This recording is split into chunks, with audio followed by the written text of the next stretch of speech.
Welcome to this second session of the International Symposium on Alternatives Assessment Virtual 2020 Symposium entitled Current Practices and Future Prospects.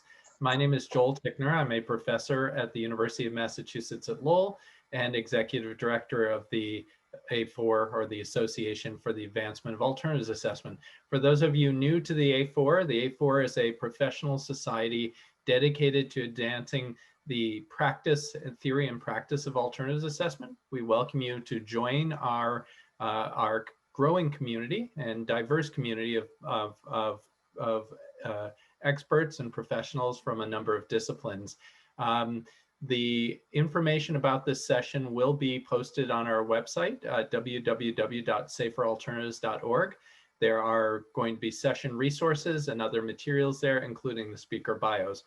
I would like to thank our sponsors again for their generous support of us over the last many years, and of course of this symposium, including the Washington State Department of Ecology, the Oregon State Department of Environmental Quality, the National Institute for Environmental Health Sciences, the Angus Chemical Company, Tox Services, and Seventh Generation. So I'm going to introduce the facilitator for this session, or the moderator for this session. This session really draws on the experience of larger companies in implementing alternatives assessment and substitution activities. Tomorrow we'll have a session with smaller and medium-sized companies. So moderating this session is someone who is not new to the alternatives assessment world. In fact, he's been one of the pioneers and leaders since the beginning, being involved in scientific conferences like CTAC, but being one of the early members of the Association for the Advancement of Alternatives Assessment. Corey Robertson from HP is the Reach and Disclosures Programs Coordinator in the PC and Materials Stewardship team at HP. So Corey, I'm going to pass it to you, and thank you so much for facilitating the session today. All right, great. Thanks, Joel and Molly, for reaching out to me to moderate this session. It's quite the honor, so thank you very much. So I guess you can go to the first slide here. Yeah, so I just put together one slide to kind of introduce the session, and then we'll get to our main speakers here. So the point of this is, to get some lessons learned from what it's like to incorporate alternatives assessment into a large, multinational organization, right? And so in thinking about this, how does AA manifest in the real world? What are some kind of real world examples? And, from HP, like Joel said, we've been involved with alternatives assessment for, quite a long time, over 10 years now, working with AA and Green Screen. And, it really started with regulations, right? So, and I think a lot of the people on the call probably are in a similar situation, right? So something's been regulated, what are the alternatives, and, what, besides just picking the next one in line, what are some things that we should be considering, I guess, right, when we're selecting those alternatives to regulated substances, right? And we've seen alternatives assessment incorporated directly into some regulations, like the California Safer Consumer Products regulation, where alternative assessment is kind of the main pillar of that regulation. So that's an obvious manifestation, I guess, of alternative assessment in the real world. Beyond that, we can think of strategic substitutions. So in the electronics industry, phthalates was a big one, right? So certain phthalates were restricted early on. Does that mean you go directly to just the next phthalate that's available? Or do you make some more strategic business decisions about moving away from, certain types of phthalates, or just moving away from phthalates altogether into some of the other alternatives, right? So you can think about that. There's also voluntary initiatives. Low halogen is a big one for electronics, but one that I was, pretty interested in, that's in the apparel industry, right, is the zero discharge of hazardous chemicals initiative, right? And so that's where industry, kind of has worked together to look at different alternatives to, certain chemicals that might be problematic in their supply chain. And then finally, I guess what we've kind of migrated to, I think, in alternatives assessment in HP, I think, is eco-label requirements, right? And so this is kind of gets to how people get rewarded, how businesses get rewarded for making these moves, and how we can kind of push the industry towards that. And I've given some examples. Energy Star is a big one, but it doesn't really involve the alternatives assessment because it's not really material focused. LEAD has some alternatives assessment in it, and the ones for the electronics industry, EPEAT and TCO, have incorporated alternatives assessment, and that's made a big difference, I think, in at least within HP, in terms of when we started out, there was 2 or 3 people that were working on alternatives assessment and green screen, and now there's a lot. It's much more widespread. There's people in businesses that I have never met, right, that talk to me about green screen or something, right? And so that's exciting to see. So so that's the backdrop. So we can go to the next slide and introduce the speakers. So I think first we'll hear from Joel Tenney of Israeli Chemicals, and Drew Vrana from Tarkett, and then finally Kai Johnson from Method. So with that, I think we'll go ahead and jump to the first presentation. So Joel, if you could, oh, your video's already on. Great, thanks. Good deal. Well, wanted to thank everybody for inviting me to talk this morning. We don't have a lot of time, and I've probably got too many slides to go through here, but I'm with Israeli Chemicals, and I'm going to be talking a little bit about our safer assessment tool. This is a work product we've been developing now for about 7-8 years. We've invited in a lot of stakeholders to take a look at what we're doing, to give comment, and we use this pretty regularly to work with our customers and our value chain members to kind of educate people about our flame retardant portfolio. Next slide.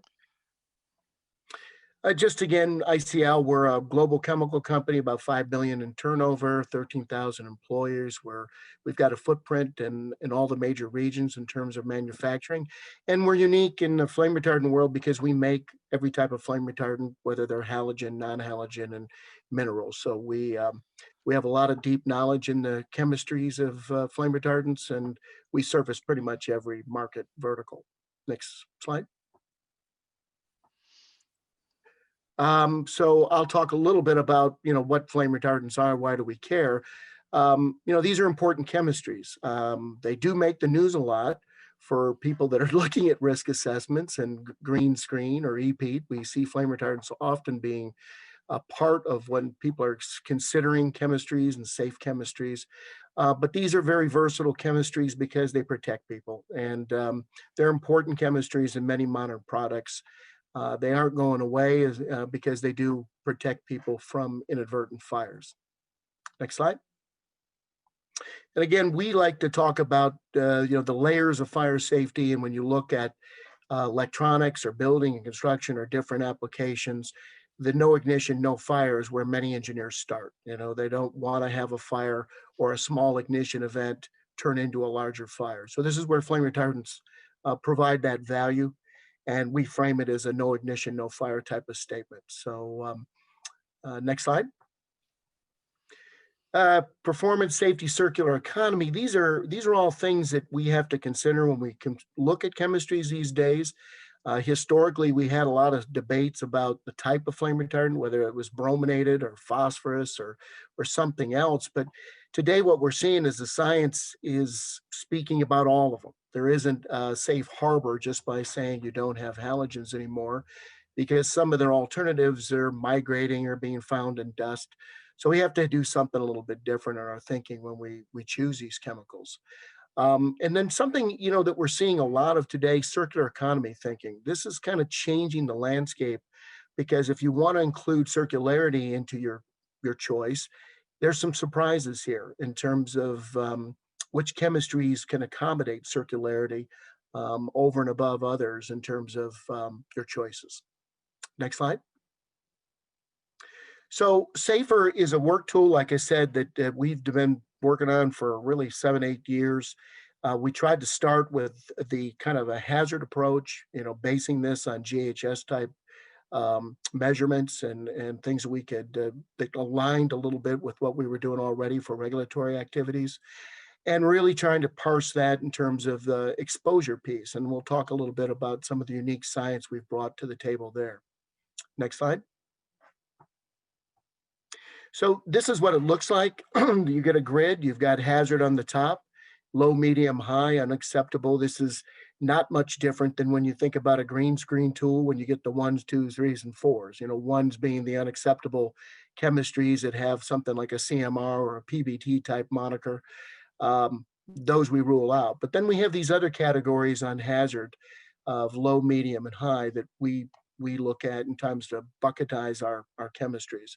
Exposure is the twist in our story. This is something that we've been working on in terms of trying to also define degrees where we have very low potential, or in some cases with chemistries that are polymerics or reactive chemistries that would be what we would consider to be no potential for exposure.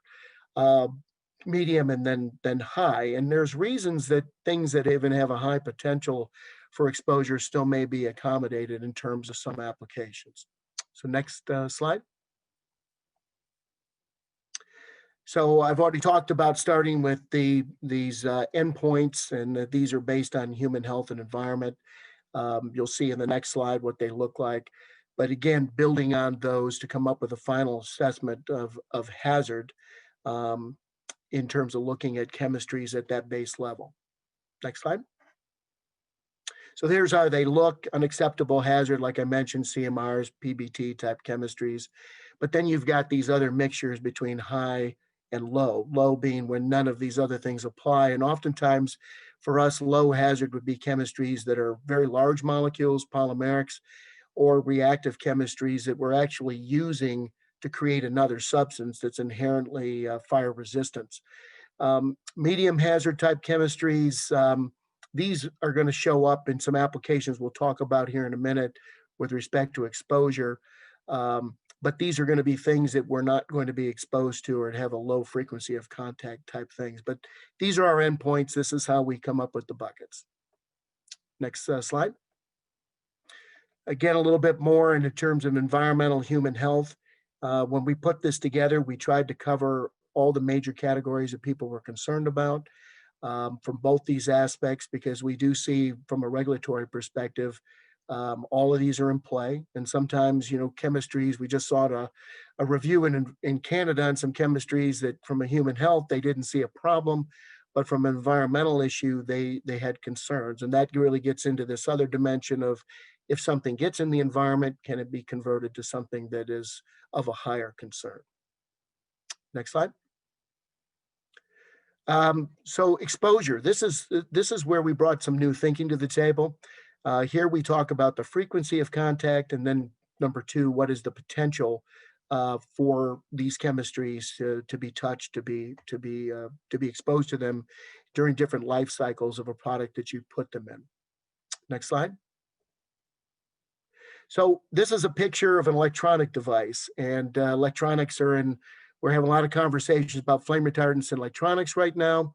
So you can imagine if you have something in the case, there's an opportunity for high contact points, a lot of frequency if you're touching the device, if you're moving it around, versus something that's internal, like the little green arrow you see where it says rare contact, printed wiring board. So here we wouldn't see it much. There's where we would tend to use reactive chemistries, so you have very, very rare contact versus frequent contact type exposure. And this gives you a different way to think about it as an engineer in terms of your choice. Next slide. So with respect to emissions, we searched around for different ways to look at something that would be fundamental in terms of a chemical analytical method that would stop short of some of the more exotic things in terms of full-blown device testing, or things that industry doesn't tend to like to do because they're complicated and expensive.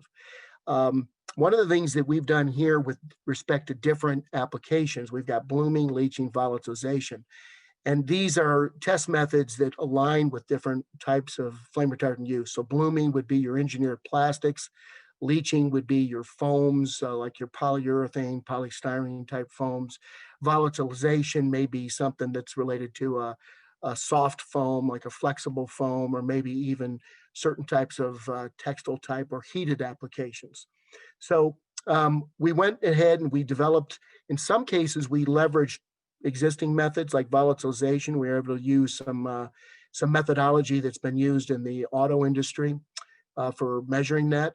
But blooming is where we spent a lot of time trying to see if we could do an accelerated method of aging and then quantify the blooming of a chemical as it rises to the surface, because that is one term of art with respect to flame retardants that people are often thinking about. Historically, they didn't quantify it. They observed it. You could observe this behavior by looking at the color changes on the surface of a plastic. But we developed, in the next slide you'll see, a way to quantify that. And we spent some time developing this method, and we were able to get this method adopted at the ASTM. So now it's something that people can look at, and we can then start to compare molecules in engineered plastics based on blooming. And sometimes we have molecules that don't bloom, sometimes we see molecules that can bloom. So where we see this type of behavior, now we can get a sense of the potential risk or exposure that one might observe over the life cycle of use of a product. Next slide. And I mentioned that we did the ASTM and we've got this done. Currently, we're working on an expansion of this method with, hopefully we can submit to ASTM that'll cover the phosphorus chemistries as well, as those tend to be the some of the alternative chemistries to the halogen ones in engineered materials. Next slide. And when you put it all together, this is what it looks like for a decision tree. You've got the exposure piece, then underneath that, you've got the frequent, the occasional, the rare. You've got the hazard buckets, which are high, medium, and low. And so where you fall, then you go into a decision tree that gets you down to a sense of whether you have a high exposure problem or a low exposure problem. So as you can imagine, with something that you have a frequent contact, you're looking for the lowest level of exposure to no exposure. So what we did here with this method is we tried to build on, just the basic hazard profiling of chemistries to give engineers a little something more to be able to think about their applications and make better choice. Next slide. And this is just an example of some of our products. Now, I threw textiles in here because it was handy, but we've done these things for other materials as well. And you can see the types of flame retardants we make that might be thought to be acceptable for certain applications. You can see the bucket for hazard, and then you can look at what we measure for exposure, and then you can start to make choices. And with our portfolio, we give this kind of data about recommended, acceptable, and not recommended. So we have some products that might be like in the one TDCP. This is a chemistry that's often been debated. Isn't widely used in any consumer applications, but did used to have some applications in things like tents as a coating material where we have a unacceptable hazard, we have a high exposure potential, and this is a chemistry that's in commerce, but we don't recommend it at all for that type of an application. On the other hand, we have at the top things like Textron. This is a polymeric for textiles. This works very well, binds with the materials very nicely, has great durability, and that has low hazard. So it rises to the top in terms of recommendations. Next slide. So the last thing I would note here is circularity. And circularity is it's something that's really exploding around the world. I mean, single-use plastics are all in the news. Everybody's rushing to develop processes that they can take these materials back and repurpose them or actually convert them down to their basic monomers and reuse the material. And engineered plastics, it's not much different.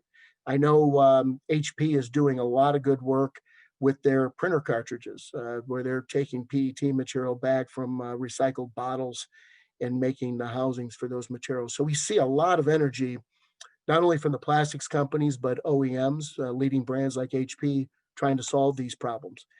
ICL, we're in the game. Additive chemistries that go into these to protect for fire, like flame retardants. These are part of the challenge in terms of recovering these materials.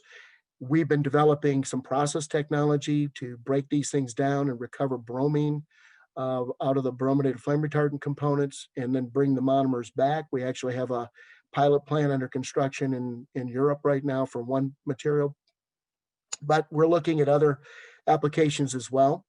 And this whole basis of thinking is something that we're extending our safer model to address, which is if you're going to choose a plastic and you're going to choose a flame retardant, what parts of this process need to be considered a recommended type chemistry for a solution that people need. Next slide. So these are some websites that you can find more information, probably even better details than what I'm offering here in a short couple of minutes. But as a company, we're doing a lot of work. And like I say, flame retardants are an important group of chemistries that we want people to make good choices with. Next slide. I think that might be it. Yeah, that's it. So that's it. So all right. All right. Thanks, Joel. Thanks, Joel. Oop, we're getting an echo here, but In the interest of time, we'll just kind of move right along and go to Drew. If you could save your questions to the end. Save your questions to the end. We'll get to them then. Hi, Corey. Can you hear me? Yep, we can hear you. Go right ahead. Yep, we can hear you. Go right ahead. If you could turn on my video, I can't from my end.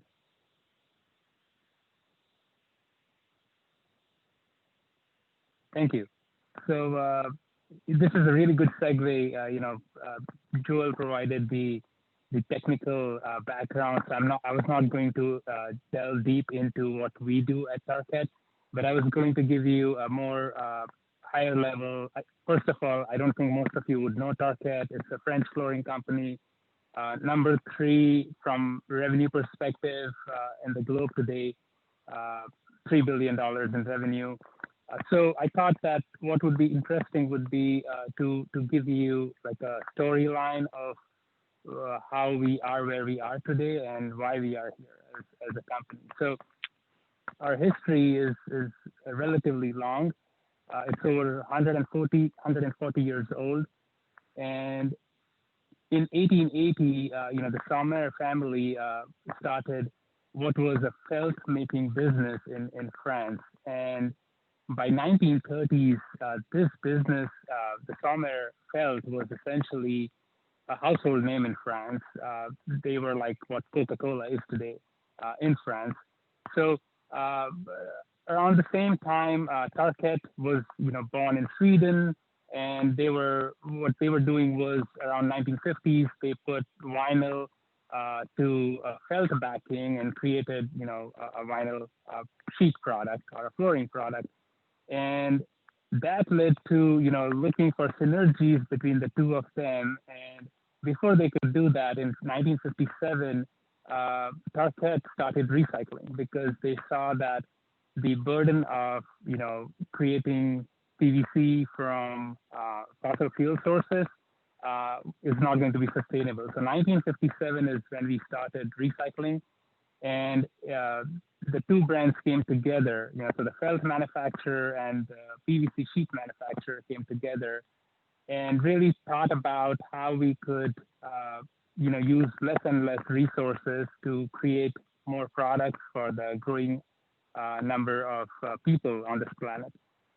So when all of that was happening, now fast forward to 1997, and that's when we became one Target. We bought several other smaller players around the globe, and what we noticed was that due to changing customer preferences in certain markets, and also NGO opposition and other stakeholder pressures, PVC was getting a bad rep in the space. So we decided to figure out what was going on with PVC. We engaged with our stakeholders. We tried to understand the root cause of the issue here. And what we understood was basically the problem was the manufacturing of PVC and the end of life. So there's dioxins that are released with burning PVC, and really the crux of the matter was the chemistry. So the orthothalates, the heavy metal stabilizers, were problematic, and so all in all, it was a pretty crappy product, right? So along the life cycle, it was going to impact humans and the environment one way or another. We had a really good program, take-back program at Target. So we really didn't have many options, maybe a couple. One was to just forget PVC and move on to another polymer, which we saw would be a burden because, for the last 100 years or so, we were manufacturing PVC-based products, and now we just move away so that all of that product goes into landfill or anywhere else, and we didn't think it was responsible as a manufacturer. The other option was for us to make PVC acceptable, and what did we do, to address that? So next slide, please.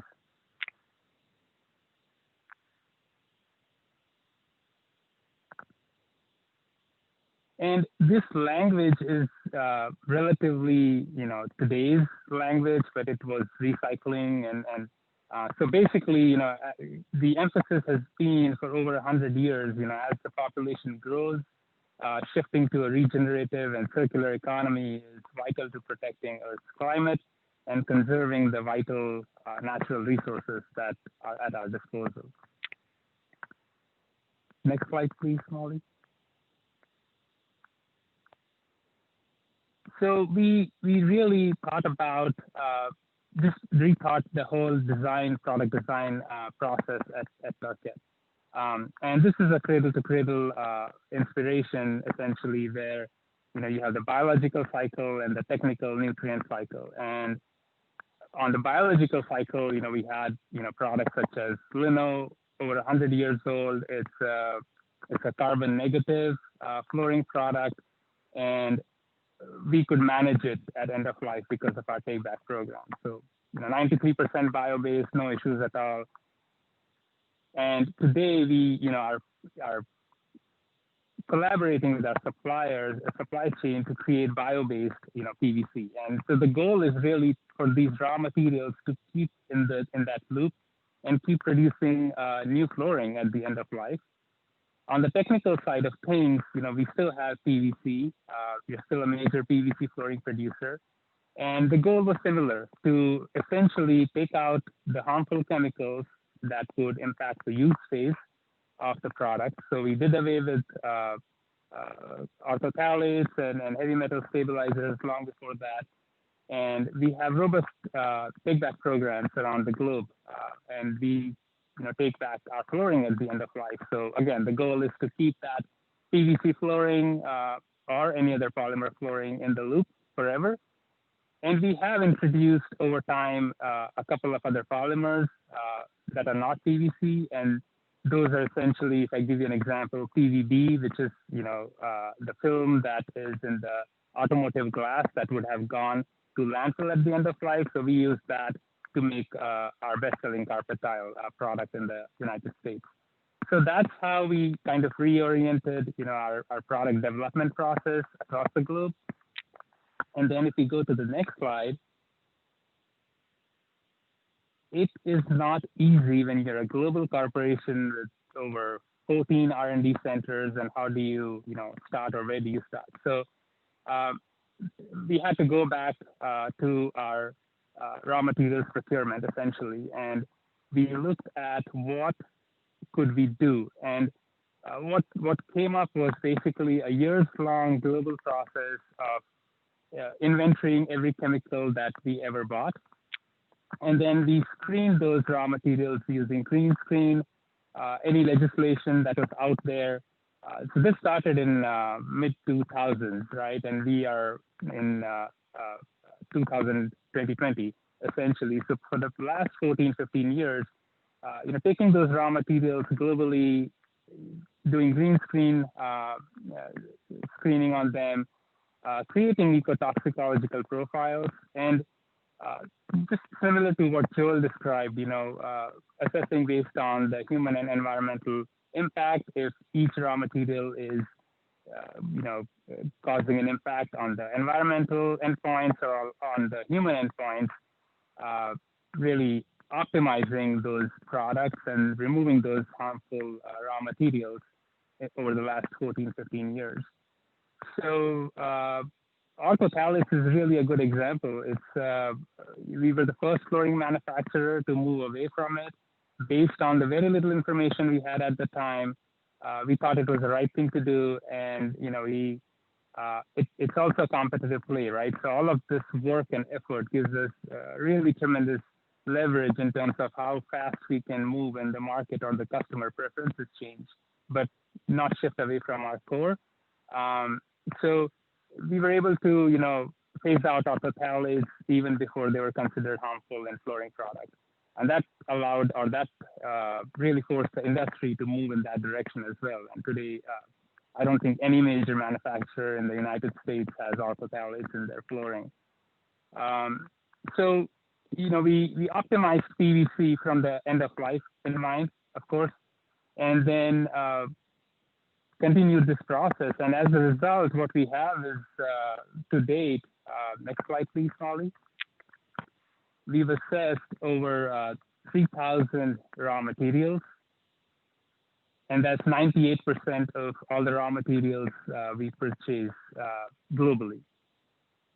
And with that, I think that's my last slide. So thank you for your time. And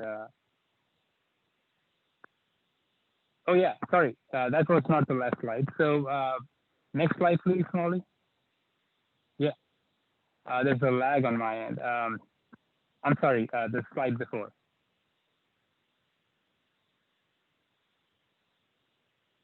Yeah, so what good is it if you don't communicate the process? So we also have a very robust transparency, like a nutrition label, but we give this information, it's in the public domain, but it's really for our customers of what is in the product that they're buying, anything over 100 parts per million, the risk and the hazard associated with each of those raw materials within the product, with a really robust exposure assessment, so that they know what they're buying, what they're getting into. And this also helps us and our teams to really optimize the chemistries over a period of time. And as we introduce new products, they should be fully optimized as of today. So that's the goal, and this is how we communicate progress across the product line of the Target portfolio. So with that, yes, thank you for your time. All right. Great. Thanks, Drew. Great. Thanks, Drew. So we'll just move right into Kai, method. And Kai, if you could turn on your video.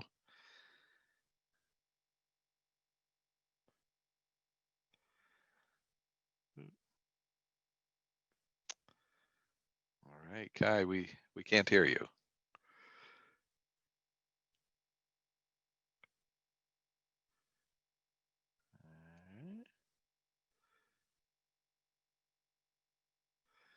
Let's see, it looks like I can unmute from this side. Should I try that? Okay, can you hear me now? Oh, there we go. Yep, we can hear you. Great. All right, go ahead. So I'm Kai Johnson. I'm from Method Products. Originally 15 years ago, joined there. We've gone through a couple acquisitions. Was joined with Ecover, became People Against Dirty, and was more recently acquired by SC Johnson. We now are a division of SC Johnson called the Lifestyle Brands, which includes the Ecover products, Method Products, Baby Organics, and Mrs. Meyer's. So I'm going to share a little bit around our alternatives assessment in pretty simple ways. Hopefully some of this will be useful for folks. Next slide, please. Just as an introduction, this is a picture of what we call our soapbox, which is where we manufacture our products. It's in the south side of Chicago. And I bring this up because I think that there's some incredible, interesting things that we've done around people and planet that are a longer story in themselves. But I think it's every Wednesday, there's tours there in the south side of Chicago. If you're ever in the area, it would be well worth your time to take a tour and see some of the cool things going on. Part of the reason we do that is that there was a lot of thought put into this, starting from ground. You don't often build a manufacturing facility from ground level. And the thought was, let's put in all of the things we think we want to have be part of people and environment in a plant that we're really proud of. So I think that the purpose here really is to share some of that learning. Next slide, please. So this started about 15 years ago. Actually, when I first joined Method, I recall a meeting with Lauren Hine and Adam Lowry, and I saw Lauren's on the phone here, so she may remember this. And it was kind of the first conversation around assessment. You know, thinking about the chemicals that we put into our products. Unlike fire or fluorine, cleaning products don't have quite the same level of concern. You know, a lot of the chemistry has been well researched. But what I realized is that there's a need to have some very visual and easy to understand aspects around the chemicals that you consider. And they're really, even when I looked at, you know, the Ecover approach, the green list approach, most everyone is doing kind of some general things in common. And that is, the first one is it's like a stoplight. When you see red, you stop, or at least that's the intention of. These are like what I call the no-fly zone. You absolutely, no question about it. You don't have to think really hard. You just avoid those chemicals. The second is, you know, the yellow light, which could be a little bit orange or it could be a little bit green. Do you put on the gas or do you put on the brakes? And this is really where I think most of the assessment tools are most useful. And then finally, an area that I don't think we think hard enough about, and I'm trying hard to shift more of our thinking towards this, is the fly to zone. These are things that are truly aspirational targets. And I think that all companies should have some aspects of this. So I'll really kind of focus on the yellow light area. So next slide.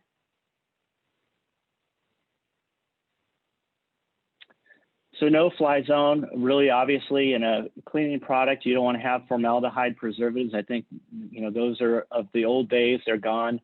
Halogenated polymers, a lot of talk about PFOA and things like that, that obviously doesn't have any place in a cleaning product or consumer product. Some of the solvents for our industry, not really an issue, but obviously for other industries, there are. And another one that's probably underrated is really excessive packaging. And I think we do have some opportunities there. So let me now, next slide, focus on the assessments.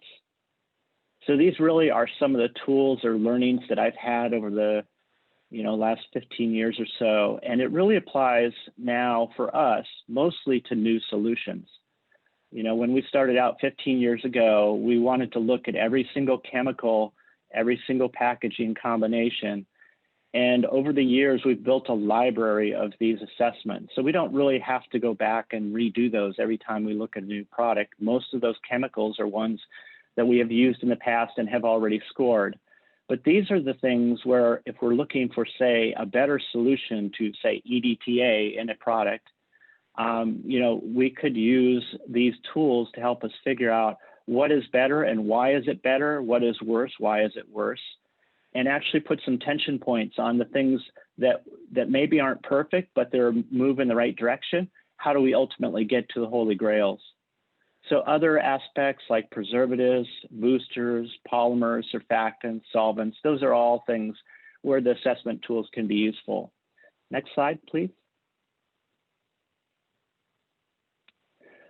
So the first tool really is, where is your company philosophy? Where is the vision? Where is the leadership support behind what you stand for as a product company? And this is, I think, one unique advantage that I had in the early days of Method, where I had very strong vision, leadership, strong influence from Adam Lowry on the greenskeeping, we call it, point of view, which is, how are we making life better for people, for the environment, and at the same time, in those days, we weren't making a lot of money. It was, how do we ultimately turn profit into something that can drive broader adoption and use business basically as a force for good? So this was really kind of a first tool. If you're at a company that doesn't have that kind of vision and philosophy and leadership support, then I would encourage you that that's part of your goal, to help build that capability within the organization and find tools that help show that that's important. Next slide, please. So this is one tool, and what I've learned over the years here is that every company has something of this type. Obviously, a lot more detailed in some cases and more simplistic in others. But it's been a very useful tool for Method and Ecover as we joined forces in thinking about and compartmentalizing the aspects that you need to consider. So for human health, for example, you think of eye safety, skin safety, and skin sensitization. There are other factors as well, but these are the ones that we kind of focus in on.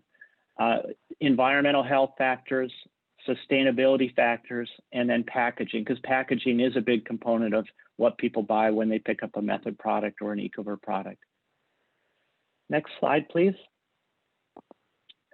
So over the years, this process has evolved. It used to be just kind of green, yellow, red, and so avoid the red and figure ways out of them.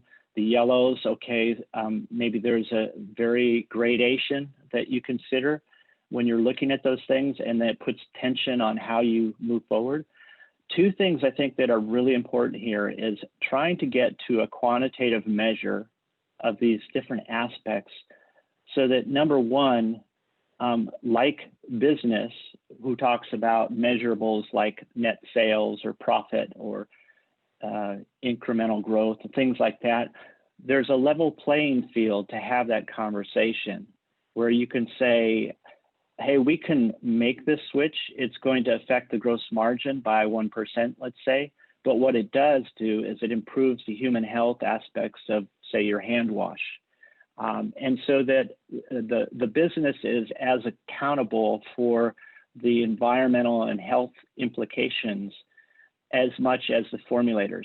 The second thing that I think it does is, you know, everyone that goes to school knows that a higher score is better. And so it gives the formulators and the packaging folks the opportunity to really proactively and upfront address those issues. So they're designing for higher scores in their products as they develop them. It's a lot easier to do that from the very start than it is to work backwards and then try to substitute out. Next slide, please. So the third tool I want to mention, and I think this is really important for you know, some of the smaller companies, but also big companies as well, is just collaboration. You know, we don't know everything, and there are so many great partnerships that can be formed that can help drive big problems that you want to overcome by using those creative brains and resources out there. So some examples were the recent GC3 partnership across industry to look at safer preservatives. Another one that we find helpful because it's right here in our backyard is a partnership with UC Berkeley, both on a program called Deplastify the Planet, which is a really fun, creative way to get the students involved, as well as the Greener Solutions courses, which we've been doing for many years. And not only does this help us bring in fresh ideas and fresh insights and different thinking, but also it's training our next green scientists. So I think that that has had tremendous help for the students, but also we've ended up hiring a few through internships and full-time hires. A third example is partnership with government. So we have a great partnership with the USDA in Albany, where we're working on sustainable solutions and have developed several joint patents and technologies that are of interest. And it gives us several tools here in which we can leverage great, smart people who are energetic and enthusiastic about solving the same problems, whether it be persistent polymers, eliminating packaging waste, problematic solvents, or improving surfactants. And then I think, you know, there's other opportunities like the Green Chemistry Challenge. I think it stimulates and motivates, you know, the very brightest to bring forward great solutions. Next slide, please.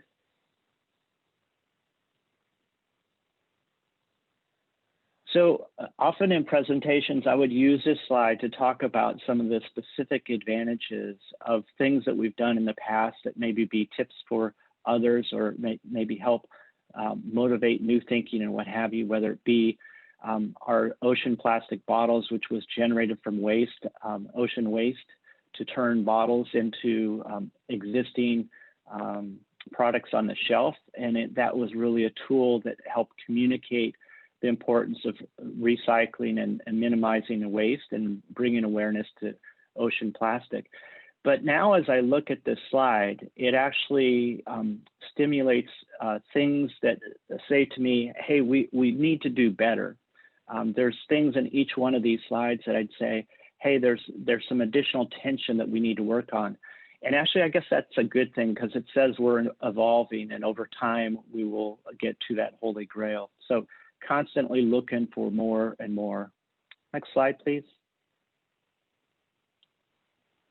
And just coming back to the slide that was used before on the cradle to cradle, again, we also think the same way, believe highly in this thinking is it's a biological or it's a technical nutrient cycle. Preferably it's both of them. So when you think of the liquid inside the bottle, usually we're designing for the safety in the environment, the safety on the skin, and the biodegradability in the wastewater. Next slide, please. When we think of the packaging, again, it's thinking about the end of life. And this doesn't just apply to the packaging, but all the materials that go along with it, as well as the contents inside. So constantly thinking about where is this actually going? If it goes on skin, does it eventually go down the drain? If it goes down the drain, what happens to it? If it goes into a recycle bin, or maybe it doesn't make it into a recycle bin, what actually happens? So I think it's a good reminder to all of us. And next slide. So that kind of brings me to close here. What are some of the things that get in the way, and how can we kind of collectively make these hurdles easier for ourselves?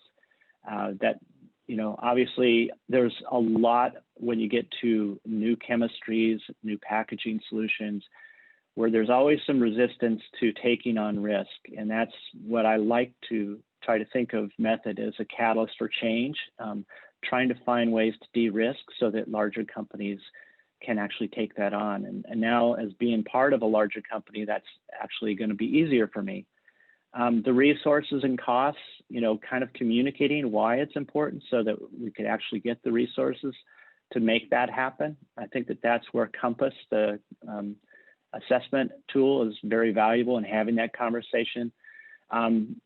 Particularly for the GC3 safer preservative, we learned the hard lesson that the regulatory hurdles and fees can be another very large obstacle, and that's where working with a group can perhaps make that hurdle a little smaller. Always kind of with new chemistries, some missing data or expertise that maybe you don't have, that's maybe where the collaboration with the universities can come into be very handy. And then finally, status quo. Who wants to change an existing infrastructure that have been invested for many, many years?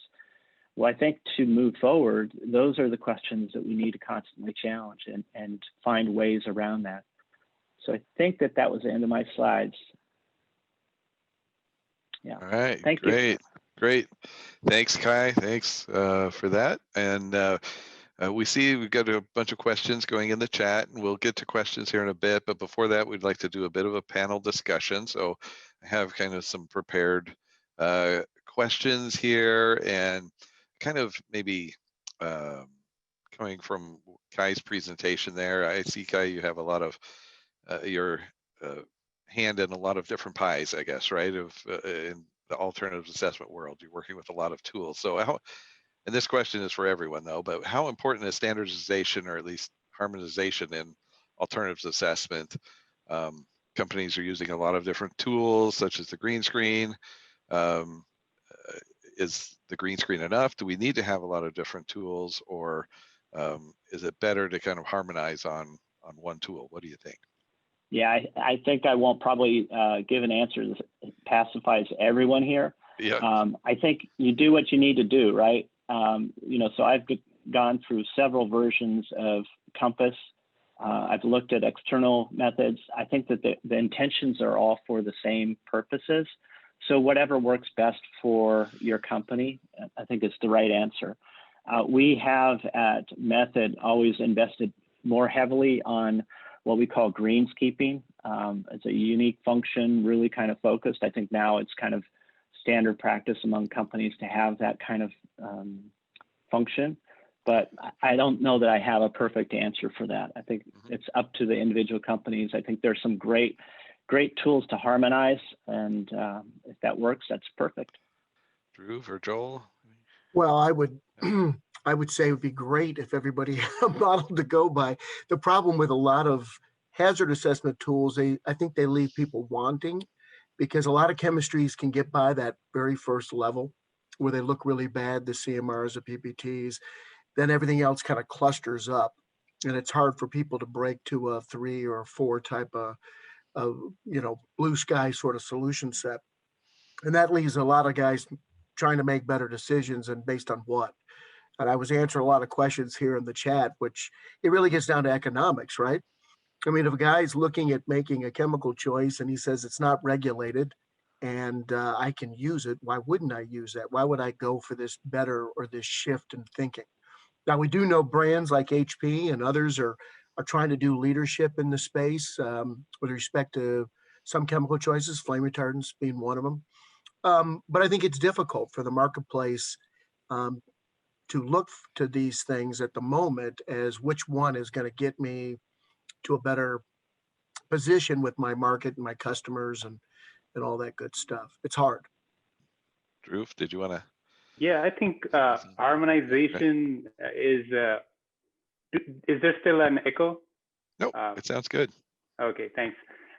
So harmonization, I think in this case is an overkill in the sense that, like Joel mentioned, and even Kai, there's already so many good tools out there. Companies are investing a lot of resources, to use these tools. I'm not sure if it warrants there being a harmonization in this space, but that's just my 2 cents. It may be a little bit industry dependent too. If you harmonize among cleaning products, that's probably makes some sense, as opposed to, say, industrial solvent cleaners or that sort of thing is vastly different kind of criteria to consider. Right. And I'll just say, within HP and the electronics, it helps to have a common language, right? If I say green screen benchmark 2, our suppliers know what that means. Our customers, to some extent, know what that means, right? So it definitely helps a lot with that communication factor. And certainly, incorporating it into eco labels like EPEAT and TCO certainly help to kind of spread that message, right? And people are looking for those benchmark 3, flame retardants and plasticizers and things like that because of the requirements, market access requirements in the eco labels. So great. So let's move on to another topic here. So several of you touched on circularity. So this is a kind of a circularity. What are newer sustainability challenges such as circularity driving your company's thinking about alternatives assessment to help ensure circularity of material and product design choices? Well, maybe I can chime in because we've been doing it. We're very much involved in technologies that get at the engineered plastic side or some of the foam plastic materials, recognizing that flame retardants, there's a couple of these things that are on POP's list and others where they influence your ability to dispose of these things. And so we've been building a plant right now in Europe that is PS Loop, that is an example of this.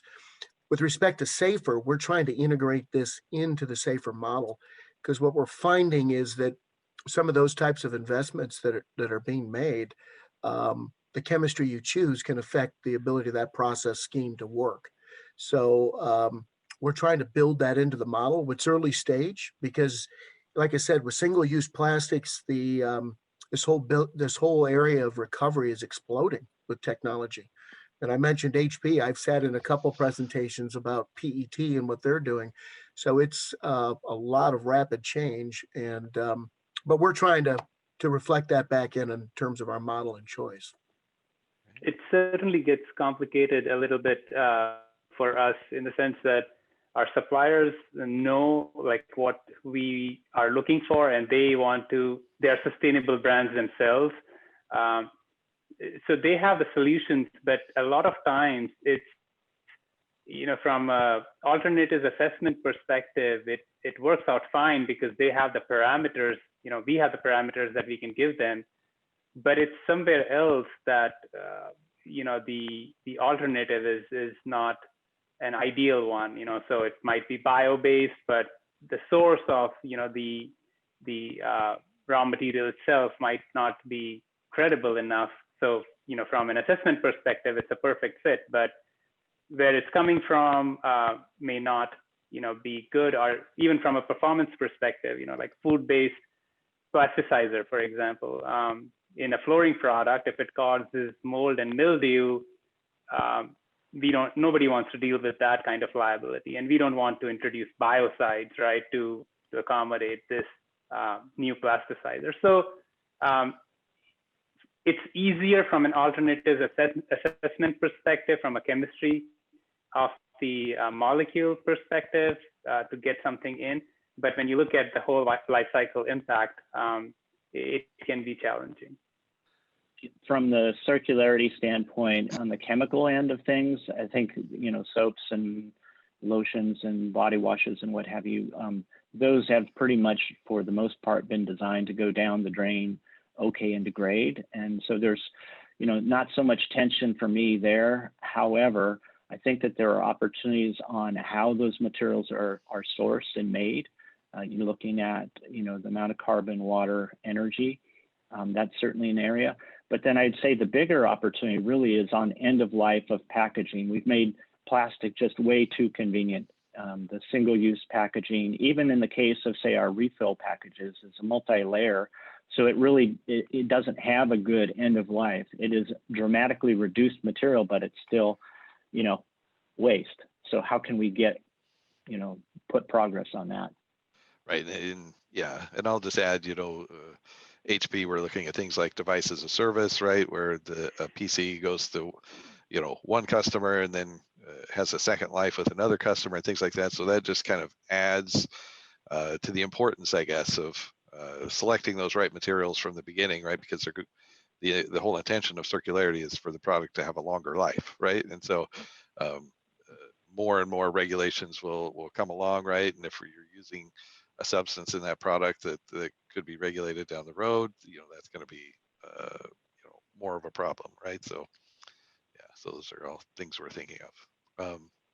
So I wanted to turn to exposure a little bit. So Joel, in your presentation, you talked a little bit about incorporating exposure into that. So I'd like to dive into that a little bit more. How are each of you using considerations of intrinsic exposure potential of alternatives when navigating options? Well, I think for us, if you look at our SAFO model, we've come up with ways to measure what we could be anticipated as exposure.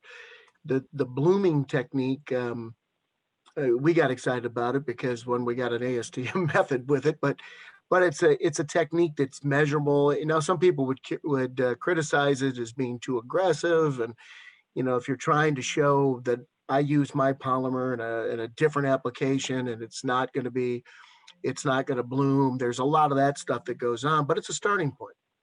And it's an early stage starting point. It's a measure that you can give to an engineer who's going to make something, and he can make a choice.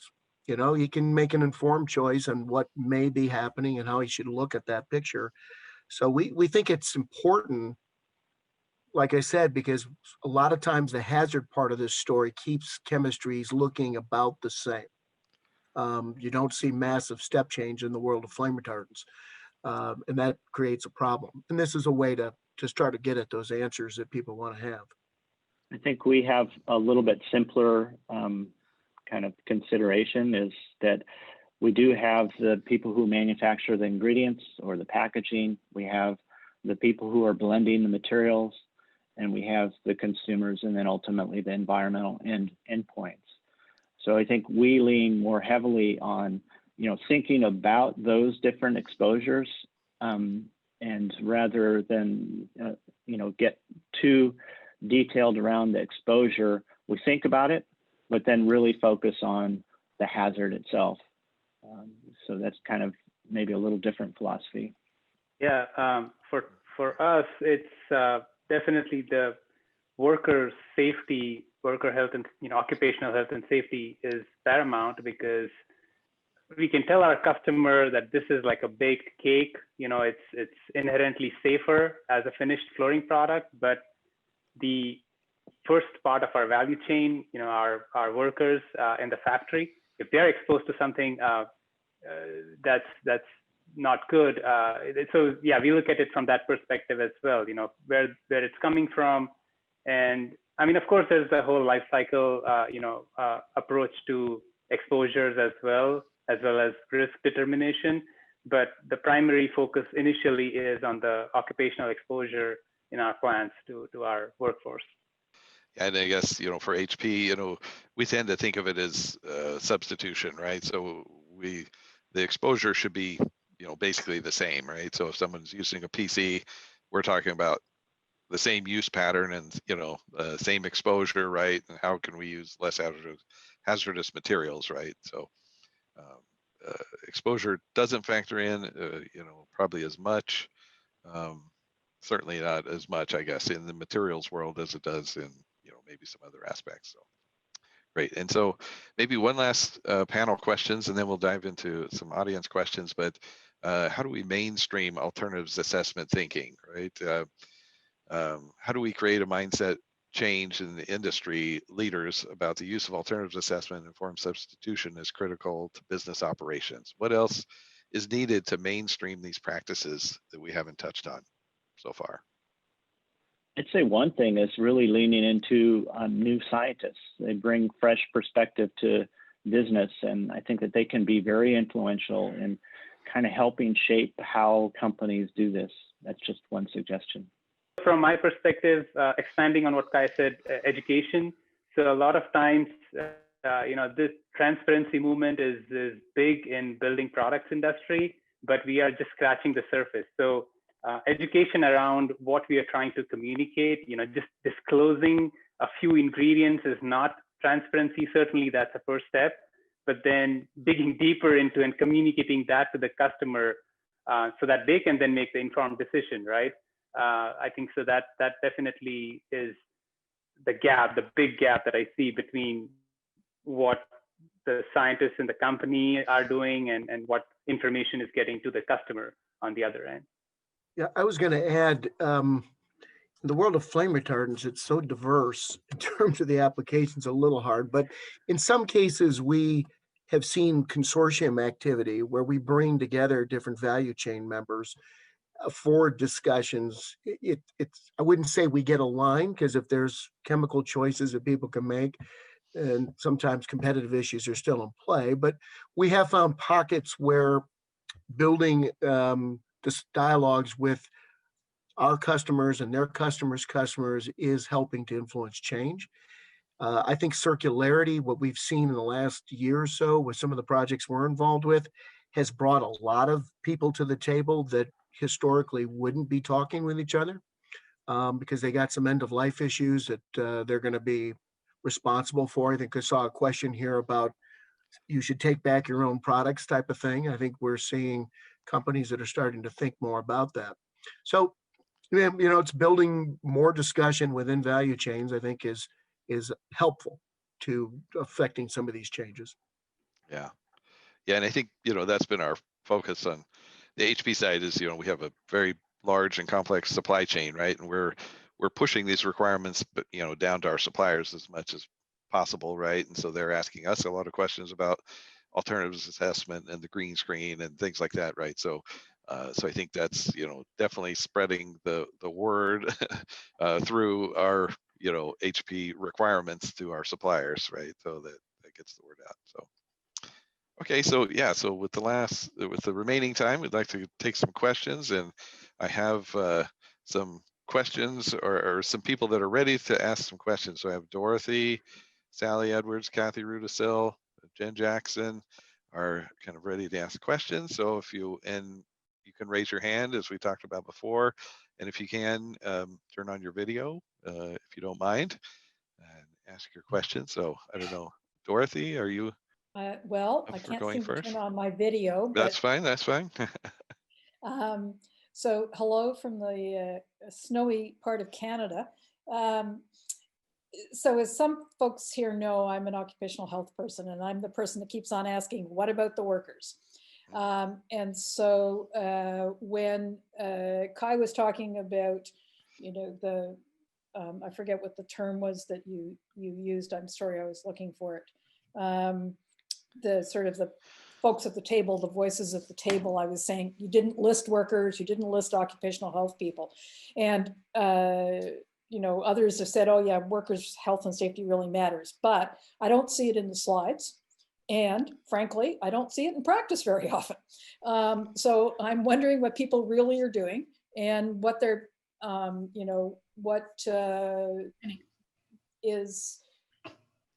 what's being done to ensure that occupational health and workers' voices are at the table, and that their health and safety really is being taken into account. Yeah, actually, from the method side, I think that it would be really worthwhile seeing the plant and understanding the caliber of the people who are asking, that are working there and asking those type questions. I'm very close to the product, so I kind of have been involved for many years in the selection of a lot of the ingredients and what have you. And for sure, it wasn't part of the presentation, but for sure the workers' safety and exposure and all of that is taken very seriously. I mean, I'm with those chemicals every day, so I know them, but you want to make sure that there's some involvement, some conversation with the workers themselves too. I don't know if that answers your question. It helps, of course, if people have unions. That's one way one thing that does matter. But so I'm glad to hear that you are trying to pay attention, but as I say, it's just not visible. And so it's hard to know, I'll take your word for it, but I think it really needs to be more visible. And so when I was in California, I did a lot of work around the green chemistry stuff there. And the regulations are still called the Safer Consumer Product Regulations, even though they do cover things related to occupational health. So again, and we had to sort of try and hide some of that because of the worries that there were about responses to covering occupational health when it came to consumer products. So anyway, I'm curious to hear what the others have to say. Yeah. All right, Joel. Well, what I was going to say is we're a world-class chemical manufacturer. Our plants are unionized pretty much all over the globe, with the exception of maybe China. But and we collect health and safety data regularly for all of our plants, and that folds into some of our toxicology stuff. We've actually opened up our facilities in the U.S. to OSHA to come in and do studies on certain chemicals that have been topics for occupational concern, things like that we've shared with our workforce. But all of that kind of energy translates into our safer work tool. And I said it's not overtly stated there. You make a good point. We should probably talk more to it. But we do have customers that ask us about the workplace environment, handling chemicals. Oftentimes they'll look for ways to mitigate exposures in the plant for certain types of chemistries through safety and health type stuff. But in some cases, we find customers that will choose a different chemistry because they don't want to work with something that is a red flag for their the workforce. So again, we're doing a lot in that space, but I think I take your point. We should probably say something more specifically to it. And I guess maybe I'll just add, since we're a large multinational, right, that's we tend to get pretty specialized, I guess, and focused on materials. And there's other people in different groups. We have conflict minerals as a topic area, right? And certainly supplier relations, and so those are kind of different people within my organization, I guess. So maybe we'll go to another question real quick. I see Kathy Rudisil, you have your hand up. You want to ask your question? Hi, can you hear me okay? Yeah, Hi. and we can see you too. Great. So my question was, and I typed this in the chat, I think this refers back to one of the earlier comments in the panel that there is this idea that if it's compliant, if the substance is compliant, then it's okay, you know, and it's motivating a lot of the decisions being made about what kind of materials and the substances are being used in products. But my question to the panel is, how can we convince businesses that compliance is really the bare minimum, that, you know, the state of the science is progressing a lot faster than what regulations are really keeping up with? Maybe I'll start off, I guess, you know, so there has to be an incentive, I guess. You know, there has to be a business impact that we can convey back to our suppliers, right? So our suppliers aren't, you know, we can ask for something, they won't necessarily provide that unless we give them concrete, you know, reasons that we need to do that. And that's where things like eco labels come in very handy. You know, if we say we need this for EPEAT, right, to get EPEAT silver or EPEAT gold, right, then that translates to a dollar value, if you will. So that is a big part of it. Sure. I also think it comes down to, so to add to your point, Corey, it comes down to the brand values. I mean, there's a reason you see only the same brands at different avenues or different forums, because they have these values that are just, you know, driving them to differentiate themselves, and really challenging the status quo. Because I will tell you, a majority of the businesses, unless it's driven by compliance, they won't make a move. And there was a question actually from one of the members that a lot of the companies are already doing it. They might not term it as AA.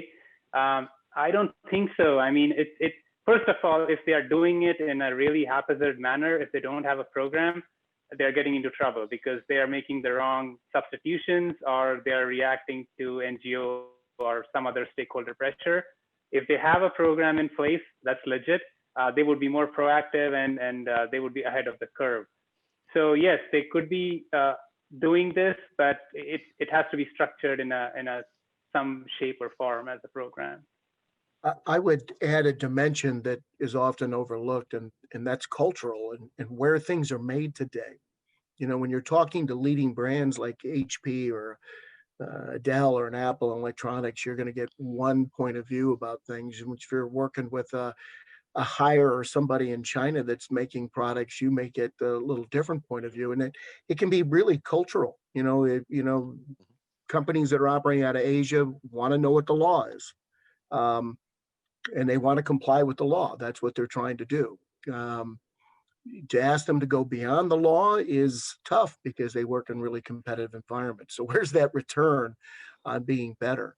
So it's difficult. Where we sit in the value chain is so far back, guys like Corey wouldn't even want to know me if these chemistries weren't a challenge sometimes. So and it is something as a responsible care company that we're engaged in so many things, and we have a very interesting group of chemicals because they perform to solve problems and they're needed in so many markets. That's why we can talk like we do. But it is a big challenge to get that shift that you're asking about. All right. Maybe we'll go to another question. Sally Edwards. Looks like maybe you have a question for Kai. It's nice to see you all, and I miss being in person with all of you. Yeah. Great panel. And this is a question for Kai, because I think those of us who've worked in this field for many years, we know of the brands that are really pioneers in green chemistry and really trying to design their products, ensuring that they have safer alternatives. And I think about this issue of consumer education when I go to one of the NGO websites, such as Environmental Working Group, look up method products and see that a lot of them are not highly rated. And I'm just curious, Kai, how does your company, and I don't know if it's relevant to the other two on the panel, how do you deal with that kind of information that's out there for consumer? I think these types of rating systems are often useful for consumers. Those of us who know them well know that there are flaws in them, and that often where there are data gaps, a product will get rated lower, for example. So I'm just curious how you manage that within your company, whether you interact with the scientists at Environmental Working Group, whether you ignore it, like how do you deal with that? Because I think many of us really believe in the customer's right to know. So we really want to make sure that there's accurate information out there. And also, you know, particularly for those who are not scientists, that they can interpret the information to know that they're choosing a safe and healthy product. So why don't we start with you, Kai, and maybe the others can chime in. Yeah. I mean, it's a great one, and it's a source of frustration for sure. You know, the internet is awesome, but it creates some falsehoods that become fact for some reason. You know, and those are hard ones to control. So, you know, I think that there's some great information, and the whole idea of making science simple for people is awesome. I don't actually interact with some of those sites. There's a group in our company that does interact with the direct conversations, but you can only do so much. So it's a little bit, it is what it is, and we try to help educate where possible. You know, I think there are some other credible ways to kind of influence consumer understanding too. So I think that that's something we put some energy at as well. Not a great answer, but it is the truth. If I can give a customer and a consumer perspective. So from a customer perspective, it is relatively easier for Target because when we are going to an architect, it's easier to educate a group of architects versus the mainstream consumer on where you're coming from. And once they understand it, they buy into it. So that you can explain the science to them. That's a smaller group and it's easier to deal with.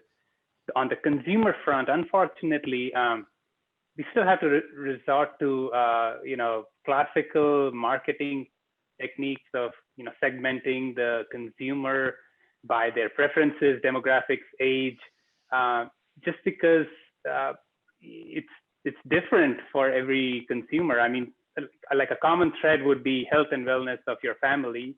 And that may resonate, you know, well with a lot of consumers. But then again, I mean, what we are doing from a scientific perspective, there may be gaps, there may be holes, but it's still really, really difficult to communicate that to the end consumer.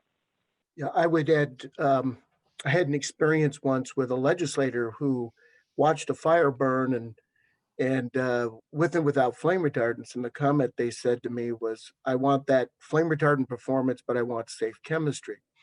And so you say, well, that's good. That's a start. We at least know that they work.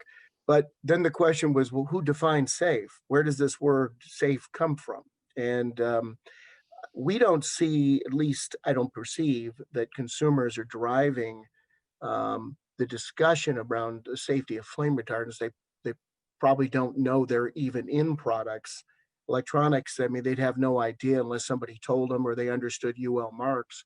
So it gets complicated.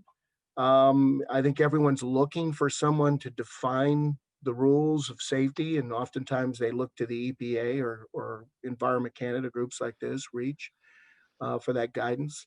But it's complicated when it gets to the consumer level to explain all this. Thanks. Yeah, thanks for the question. And maybe Jen Jackson, I see you had a couple of questions in the chat. Did you want to come on and pick one? Yeah.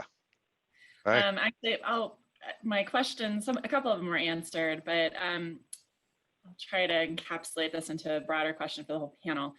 So circularity and recycled content are often at odds with each other. And I'm curious how each of you are actualizing circularity in your products and your packaging, and how you're dealing with difficult recycling situations. Like, for example, if you have toxic flame retardants in an old printer housing, or if you have a complex product that is very difficult to disassemble. Yeah, and I guess, you know, for HP, yeah, that is definitely an issue. I know that some requirements allow for a certain amount of, say, you know, brominated flame retardant to be in recycled content. You know, that definitely helps.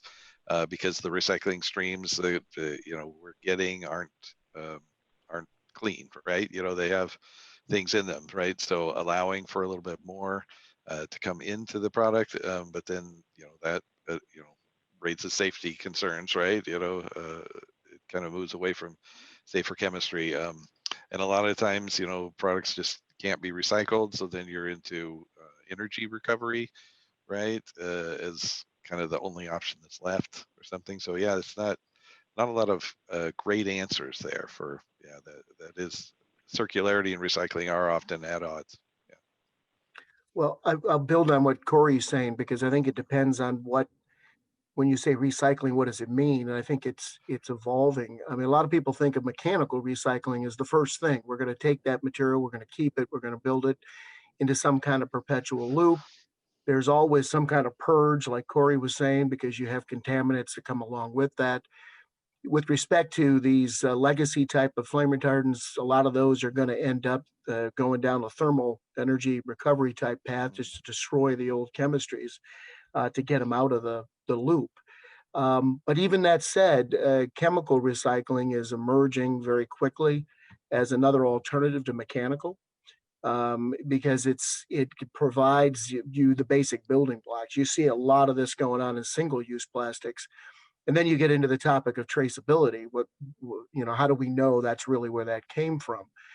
With respect to flame retardants, our industry is investing in some new science studies to look at chemical marking, a technology that allows you to identify rapid screening of the chemistry you choose in a material.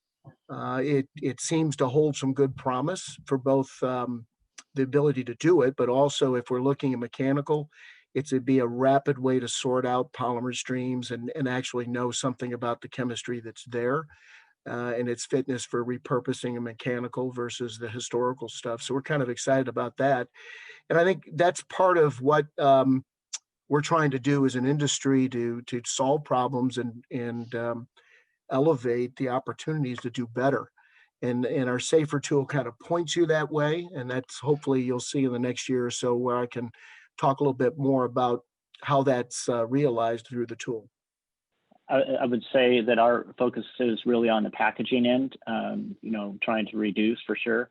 But we have a whole series of programs that we're looking into that would get away from the plastic in general. So in Europe, we're doing like a refill model where the consumers would take the bottle and use it multiple times, go into the store and refill the bottle, it tags it, and then they take it to the counter, and that would encourage reduced. But there's a lot of programs we have going on and trying to tackle that. I'd say, less so on the chemicals. It's more focused around what can we do with the packaging? How can we minimize that? How can we ultimately get to zero? That's that kind of aspirational goal. As how can we do more good? Yeah, if I may quickly add, yeah, that's I think I'll allude to one of Kai's slide on collaboration. So the biggest successes any brand has is when they can collaborate single-handedly. I think all of these brands that are here on the panel and even in the audience, you've done the most you could. And if there is no collaboration from here on, there's no winning. There's multiple ways till we get to that optimal point of being able to recycle. Yes, we have to for orthophthalates, for example, we put in the recycled content only 1/5 EPA recommended orthophthalates as recycled content in our recycled flooring.